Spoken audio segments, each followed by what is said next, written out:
The series begins with the tragic death of 12-year-old Mary Kellerman, who collapsed just hours after taking Tylenol for a sore throat on the morning of September 28, 1982.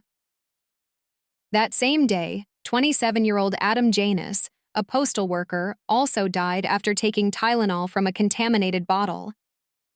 In a heartbreaking twist, Adam's brother Stanley and sister-in-law Teresa took pills from the same bottle and died shortly after. The terror didn't stop there. 3 more individuals, Mary McFarland, Paula Prince, and new mother Mary Lynn Reiner, would also fall victim to the poisoned capsules. As panic spread, the city erupted into chaos, with police using loudspeakers to warn the public and stores rushing to remove Tylenol from their shelves. This episode vividly captures the shock and confusion of the time, using news footage and emotional interviews with investigators and family members, including Michelle Rosen, the daughter of victim Paula Prince. The episode also introduces James Lewis, a man who sent an extortion letter to Johnson & Johnson demanding $1 million to halt the poisonings, putting him squarely in the spotlight as the prime suspect. The second installment focuses on James Lewis, a figure who remains one of the most puzzling characters in the case. Although he was convicted of attempting to extort Johnson & Johnson, he was never officially charged with the murders due to lack of physical evidence. The episode features rare interviews with Lewis himself, recorded before his death in 2023, showcasing a man who is intelligent and articulate, but also evasive and unnerving. In one scene, he even demonstrates how a simple paperclip could be used to tamper with pill bottles without leaving any visible signs, a deeply unsettling detail. The docuseries delves into his dark history, including a dropped murder charge related to a dismembered man and the discovery of a book about poisons in his home. However, the episode doesn't stop with Lewis. It questions whether the focus on him may have caused investigators to miss other possibilities. Alternative theories are explored, including the idea that the contamination could have happened during manufacturing or packaging at a Johnson & Johnson plant. The case of a 1986 cyanide-laced Tylenol death in Yonkers, New York, involving a bottle with a factory seal, gives weight to this idea and challenges the narrative that it was the work of a single person tampering with bottles on store shelves. The final episode shifts focus to Michelle Rosen's determined effort to uncover the truth about her mother's death.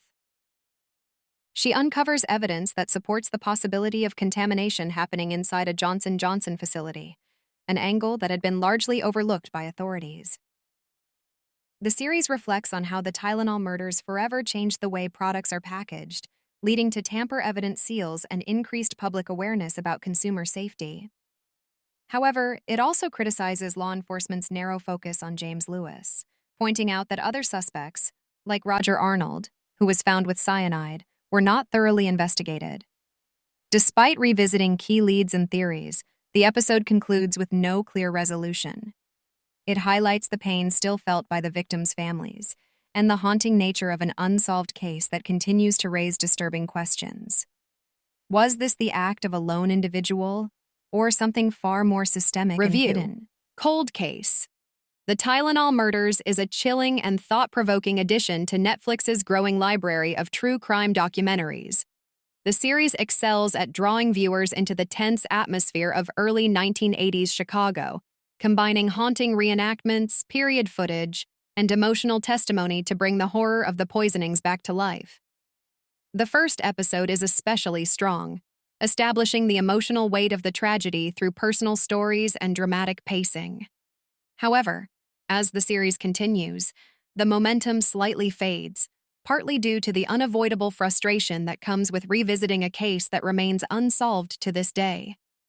This is a common challenge in cold case storytelling, maintaining narrative drive when the truth remains elusive. James Lewis's inclusion as the central suspect adds a powerful but complex layer to the series.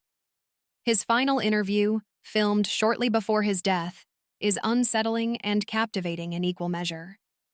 He appears confident and composed, yet there's a sense that he enjoys the attention, perhaps even thrives on it. Director Yotam Gwendelman described Lewis's behavior as uncontrollable, and this uneasy energy carries through every scene he's in. However, the docuseries struggles with how to present him. Lewis dominates the narrative, potentially at the expense of other leads and theories. The documentary raises valid suspicions about corporate accountability, especially regarding Johnson & Johnson, but stops short of digging deeper, possibly due to the company's refusal to comment or provide access to former employees. What truly resonates are the segments that focus on the families of the victims, particularly Michelle Rosen. Her personal investigation lends emotional depth and a sense of urgency to the series, as she questions the official version of events and seeks answers that have remained hidden for decades. The filmmakers deserve credit for challenging the FBI's narrow focus on Lewis and bringing attention to neglected evidence, such as the 1986 Yonkers case. Still, viewers may find the lack of a definitive conclusion frustrating, especially if they're not already familiar with the cold case and its history of dead ends. My views. As someone who follows true crime closely, I found Cold Case, the Tylenol murders, both captivating and deeply unsettling. The documentary does a great job highlighting how these murders shattered the public's sense of safety. Before this tragedy, it was almost unthinkable that someone could tamper with something as ordinary as over-the-counter medicine. The filmmakers' decision to question the FBI's handling of the case feels justified, particularly given how often law enforcement can become locked into a theory and ignore other possibilities. The hint at a corporate cover-up, while never fully proven, adds an eerie undertone, especially in today's world, where trust in large companies and institutions continues to erode.